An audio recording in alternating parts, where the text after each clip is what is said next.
আপনি কি আপনার ছোট্ট সোনামণির ভবিষ্যৎ নিয়ে চিন্তিত? আপনার ছোট্ট সোনামণি সারাদিন মোবাইলে ভিডিও গেম, টিকটক, ইউটিউব আর কার্টুন দেখে সময় কাটায়।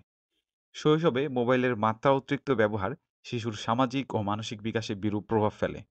শিশুদের কথা বলতে দেরি হয়, মেজাজ খিটখিটে ও জেদি হয়ে পড়ে।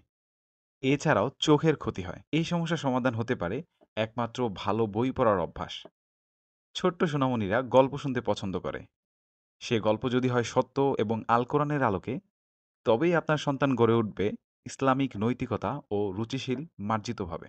আমরা আপনার সোনামণির জন্য নিয়ে এসেছি এসো আল কোরআনের গল্প পড়ি সিরিজ। এই সিরিজে মোট 10টি বই রয়েছে।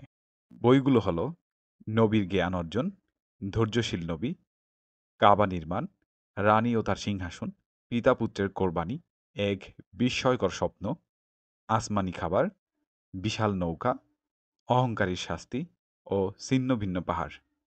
প্রতিটি গল্প নেওয়া হয়েছে পবিত্র আল কোরআন থেকে। ফলে আপনার শিশু অনুপ্রাণিত হবে বিশুদ্ধ ইসলামিক শিক্ষার আলোকে। পুরো সিরিজটি সাজানো হয়েছে শিশুতোষ মন মানসিকতার কথা মাথায় রেখে। তাই কোথাও জটিল শব্দ বা বড় বাক্য ব্যবহার করা হয়নি। রঙিন হার্ট পেপারে ছবির মাধ্যমে গল্পগুলো তুলে ধরা হয়েছে। বইয়ের শেষে রয়েছে গল্প থেকে শিক্ষা ও উপদেশ। এই কোরআনের সত্য গল্প জানলে আপনার সন্তান গড়ে উঠবে ইসলামের আলোয়। আপনার সন্তানকে ছোট থেকে কোরআনের আলোকে গড়ে তুলতে ও মোবাইলের আসক্তি থেকে বাঁচাতে এখনই অর্ডার করুন এসো আল কোরআনের গল্প বই সিরিজটি। অর্ডার করতে এখনই অর্ডার নাও বাটনে ক্লিক করুন অথবা কল করুন স্ক্রিনে দেওয়া নাম্বারে।